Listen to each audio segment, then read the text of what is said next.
Bapak, Ibu, Saudara-saudara yang Tuhan kasih, mari kita memasuki renungan kebaktian rumah tangga pada saat ini. Dan saya mengajak kita untuk berdoa, mohon pertolongan Roh Kudus. Mari kita berdoa. Bapa dalam surga, kami bersyukur sampai pada hari ini Tuhan masih tetap menyertai kami, memberikan kepada kami kasih yang luar biasa, sehingga berbagai aktivitas yang kami lakukan boleh menemukan keberhasilan di dalam. Saat ini ya Tuhan, dalam kebaktian rumah tangga, tiba saatnya kami untuk merenungkan firman. Roh Kuduslah yang kami mohon supaya Tuhan hadirkan untuk menolong kami, agar firman Tuhan sudah bertumbuh, berbuah, berakar dalam hidup kami. Pakailah hamba untuk menyampaikan kebenaran firman. Dalam nama Tuhan Yesus Kristus kami berdoa. Amin. Saudara-saudara, Bapak Ibu yang Tuhan kasih, kita akan merenungkan firman Tuhan. Dan saat ini diambil dari Efesus 1 ayat 3-14. Demikian firman Tuhan. Terpujilah Allah dan Bapa Tuhan Yesus Kristus, yang dalam Kristus telah mengaruniakan kepada kita segala berkat rohani di dalam surga. Sebab di dalam Dia Allah telah memilih kita sebelum dunia dijadikan, supaya kita kudus dan tak bercacat di hadapan. Dalam kasih, Ia telah menentukan kita dari semula oleh Yesus Kristus untuk menjadi anak-anak-Nya, sesuai dengan kerelaan kehendak-Nya. Supaya terpujilah kasih karunia-Nya yang mulia, yang dikaruniakannya kepada kita dalam identitas-Nya. Sebab di dalam Dia dan oleh darah-Nya, kita beroleh penebusan, yaitu pengampunan dosa, menurut kekayaan kasih karunia-Nya yang dilimpahkannya kepada kita dalam segala hikmat dan pengertian. Sebab Ia telah menyatakan rahasia kehendak-Nya kepada kita, sesuai dengan rencana kerelaan-Nya, yaitu rencana kerelaan yang dari semula telah ditetapkannya di dalam Kristus sebagai persiapan kegenapan waktu untuk mempersatukan di dalam Kristus sebagai kepala segala sesuatu, baik yang di surga maupun yang di bumi. Aku katakan, di dalam Kristus, karena di dalam Dialah kami mendapat bagian yang dijanjikan. Kami yang dari semula ditentukan untuk menerima bagian itu, sesuai dengan maksud Allah, yang di dalam segala sesuatu bekerja menurut keputusan kehendak-Nya, supaya kami yang sebelumnya telah menaruh harapan pada Kristus, boleh menjadi puji-pujian bagi kemuliaan-Nya. Di dalam Dia kamu juga, karena kamu telah menerima firman kebenaran, yaitu Injil keselamatan. Di dalam Dia kamu juga, ketika kamu percaya, dimeteraikan dengan Roh Kudus yang dijanjikan, yaitu. Dan Roh Kudus itu adalah jaminan bagian kita sampai kita beroleh seluruh. Itu penebusan yang menjadikan kita milik Allah untuk memuji kemuliaan-Nya. Demikianlah Bapak Ibu Saudara-saudara firman yang kita dengar bersama. Berbahagialah setiap orang yang mendengarkan firman Tuhan, memelihara dan melakukan dalam hidupnya. Tema yang akan kita renungkan pada kesempatan ini yaitu diperlengkapi untuk menjadi saksi yang setia. Bapak Ibu Saudara-saudara yang Tuhan kasih, kita akan merenungkan firman Tuhan. Sebelumnya saya akan mengajak kita untuk mengenal dulu kota Efesus ini. Saudara-saudara, Efesus adalah sebuah kota pelabuhan yang penting di Asia. Kemudian pada zaman Paulus, pelabuhan ini menjadi hancur ya, dan menjadi lumpur laut pada waktu itu. Artinya ada perubahan yang mendasar dari pelabuhan tersebut. Walau demikian, saudara-saudara, Efesus adalah kota yang indah. Dan di dalamnya ada sebuah kuil namanya kuil Dewi Artemis. Dan kuil itu sangat megah, dan Artemis dikatakan sebagai dewa kesuburan atau dewi kesuburan. Dan di sana juga terdapat teater-teater besar, stadion tempat pertarungan para gladiator, dan juga ada perpustakaan-perpustakaan. Nah, Paulus, saudara-saudara yang Tuhan kasih, sempat 3 tahun berada atau berkarya di Efesus ini. Kemudian dia membina kehidupan umat di sana, dan setelahnya saudara-saudara yang Tuhan kasihi, keadaan Efesus di kitab Wahyu, kalau kita baca kitab Wahyu pasal 2 ayat 1-7 justru menjadi berbalik kembali. Artinya saudara-saudara yang Tuhan kasih, jemaat tersebut digambarkan telah jatuh begitu dalam sehingga Efesus tidak lagi mencintai Kristus. Itu kesaksian kitab Wahyu. Terlepas dari itu semua, saudara-saudara, ada upaya penting yang bisa dilakukan, apa yang kita bisa lihat dari apa yang dilakukan oleh Rasul Paulus kepada jemaat ini. Jadi, surat yang diberikan kepada jemaat di Efesus ini ditulis Paulus ketika dia ada di dalam penjara di Roma. Nah, di sana dia tuliskan surat tersebut dengan maksud saudara-saudara yang Tuhan kasih supaya yang pertama, jemaat tidak terpengaruh oleh praktek penyembahan Dewi Artemis, Dewi kesuburan. Sebab dengan adanya kuil Dewi Artemis, maka di situ tindakan asusila semakin banyak, Bapak Ibu saudara-saudara, ya, karena dianggap sebagai Dewi kesuburan. Lalu juga yang kedua yaitu supaya jemaat tidak melakukan penyembahan kepada kaisar. Nah, ini juga penting.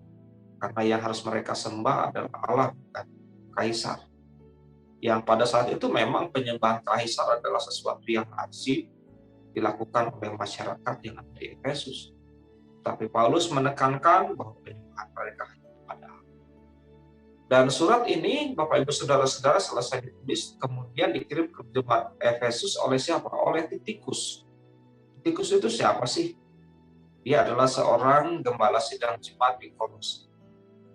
Nah, itu dalam Efesus 6 ayat 21 dan 22. Tema yang saling mengingatkan atau yang paling mengingatkan kepada umat Tuhan di Efesus ini adalah tentang kekayaan orang Kristen di dalam Kristus. Nah, ini yang akan kita bahas di poin berikutnya.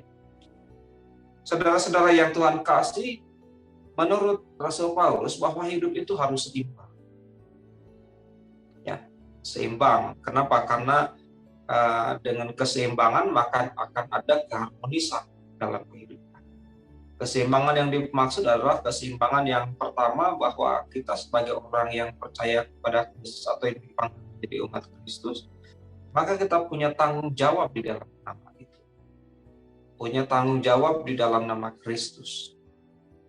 Berarti apa? Kita harus menjaga kesucian diri, menjaga kesatuan kita dengan Kristus, dan lain sebagainya. Mengikuti teladan Kristus.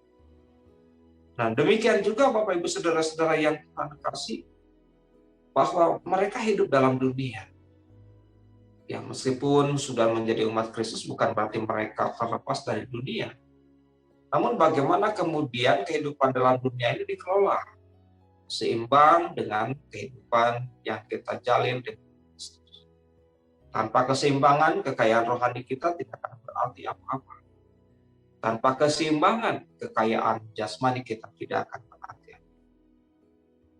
Nah, saudara-saudara yang Tuhan kasih, artinya di situ ada dua hubungan, ya, kalau menurut saya. Hubungan antara manusia dengan Tuhan, manusia dengan sesama. Nah, dan juga ada dua tanggung jawab, itu tanggung jawab manusia terhadap kehidupannya dan tanggung jawab Allah untuk melengkapi manusia itu. Karena itu saudara-saudara yang Tuhan kasih, surat ini kemudian mengingatkan kepada mereka bahwa sebagai orang yang percaya kepada Kristus, bahwa Allah sudah memilih mereka. Allah sudah memberikan sebuah keselamatan kepada mereka, kasih karunia keselamatan, damai sejahtera kepada mereka semua. Nah, melalui apa sih? Melalui kehadiran Roh Kudus dalam hidup orang-orang yang percaya kepada Kristus. Karena dengan Roh Kudus, maka Roh itulah yang akan menolong setiap orang menerima berkat Tuhan yang luar biasa. Berkat itu, saudara-saudara yang Tuhan kasih, merupakan anugerah, pemberian secara cuma-cuma dari Allah. Dan dikatakan berkat itu terus ditambahkan oleh Allah setiap hari. Malah seharusnya saudara-saudara yang Tuhan kasihi, manusia itu harus memanfaatkan semua berkat yang telah disediakan oleh Allah itu dengan apa? Dengan cara yang benar, dengan cara yang baik. Adalah kemudian yang harus kita lakukan sebagaimana yang disampaikan oleh Rasul Paulus, bahwa kita sebagai orang-orang yang percaya kepada Kristus itu harus menjadi tidak hanya mendengarkan firman Tuhan, kebenaran Injil, keselamatan, tetapi juga kita harus menyaksikannya kepada orang lain. Nah ini dalam artinya dalam ketidaksempurnaan kita sebagai manusia, Allah masih mau hadir memberikan pertolongan melalui Roh Kudus. Karena tanpa Roh Kudus kita tidak mungkin bisa berbuat banyak, apalagi bersaksi di tengah-tengah kehidupan kita. Bapak Ibu saudara-saudara yang Tuhan kasih, demikian juga kalau kita tarik dalam kehidupan kita saat ini, bahwa ternyata manusia itu memiliki kecenderungan untuk untuk memegahkan dirinya. Tapi firman Tuhan mengingatkan tidak bisa, bahwa kita tidak bisa memegahkan diri kita dengan Tuhan. Nah, begitu juga Bapak Ibu saudara-saudara yang Tuhan kasih, apa yang disampaikan oleh firman Tuhan, biar ini menjadi keputusan kita. Keputusan yang harus kita buat, kita ambil, karena kehidupan kita dipertaruhkan atas nama Kristus. Kemanapun saudara pergi, apapun yang saudara kerjakan, itu menjadi sebuah alat kesaksian bagi nama Kristus. Bapak Ibu saudara-saudara yang Tuhan kasih, apa yang disampaikan oleh Rasul Paulus hendaknya memberikan penguatan kepada kita, bahwa di dalam Kristus kita tidak bersaksi sendiri, karena Kristus pun memberikan Roh Kudus untuk menolong kita. Bapak Ibu saudara-saudara yang Tuhan kasih, apa yang bisa kita lakukan dalam hidup ini ketika kita diminta untuk menjadi saksi? Maka yang harus kita lakukan adalah yang pertama, mendalami firman Tuhan ini dengan baik. Setelah kita mendalaminya, maka kita harus menyempurnakan pemahaman kita itu. Lalu kita memberikan kesaksian. Ibarat tindakan, maka lakukanlah dari hal yang kecil terlebih dahulu, baru kemudian lakukan terhadap sesuatu yang lebih besar. Apa yang bisa kita lakukan? Saya sudah ungkapkan dalam khotbah di minggu kemarin, biasanya kita mendoakan, kita berdoa, memberikan sesuatu kepada orang. Terlebih mereka yang bergumul dalam COVID-19 saat ini, doakanlah mereka. Kalau bisa, kita berikan bantuan lebih dari itu. Sebab kekurangan kita akan dimampukan, akan disempurnakan oleh Allah. Tuhan memberkati saudara. Amin. Bapak Ibu saudara-saudara yang Tuhan kasih, mari kita bersatu hati dalam doa. Bapa dalam surga, saat ini kami berdoa untuk firman yang boleh kami terima. Yang bersyukur bahwa Tuhan sudah hadir menjumpai kami, memberikan pemahaman yang baru kepada kami tentang bagaimana kami harus bersaksi di tengah dunia ini. Bahwa Tuhan menginginkan agar kami bersaksi meskipun dalam ketidaksempurnaan. Karena Roh Kuduslah yang akan menolong dan memudahkan. Kami juga berdoa untuk seluruh anggota keluarga kami masing-masing. Tuhan datang, hadir, menjumpai kami. Berikan kesehatan buat kami semua. Demikian juga untuk persekutuan yang boleh kami bangun. Tuhan berkati supaya persekutuan ini boleh terus bertumbuh meskipun dalam situasi yang sulit saat ini. Kami juga mendoakan untuk bangsa dan negara. Bantulah para pemimpin bangsa ya Tuhan. Bantulah mereka dalam melaksanakan tugasnya, bahkan menyelesaikan persoalan-persoalan yang ada. Pada dalam surga, demikianlah doa kami. Kami naikkan dalam Tuhan kami Kristus yang telah mengajarkan doa Bapa kami yang kami ucapkan bersama-sama. Bapa kami yang di surga, ikut karena datanglah kerajaan-Mu, jadilah kehendak-Mu di bumi seperti di surga. Berikanlah kami pada hari ini makanan kami semua. Dan ampunilah kami akan segala kesalahan, seperti kami juga telah mengampuni dalam kesalahan kami. Dan janganlah membawa kami ke dalam pencobaan, tapi lepaskanlah kami dari yang jahat, karena Kau punya kerajaan dan kuasa dan kemuliaan sampai selamanya. Amin. Saudara-saudara yang Tuhan kasih, mari kita terima berkat. Kasih karunia damai sejahtera dari Tuhan kita Yesus Kristus, Allah Bapa dan persekutuan Roh Kudus, menyertai dan memberkati kehidupan saudara-saudara saat ini sampai selamanya. Amin.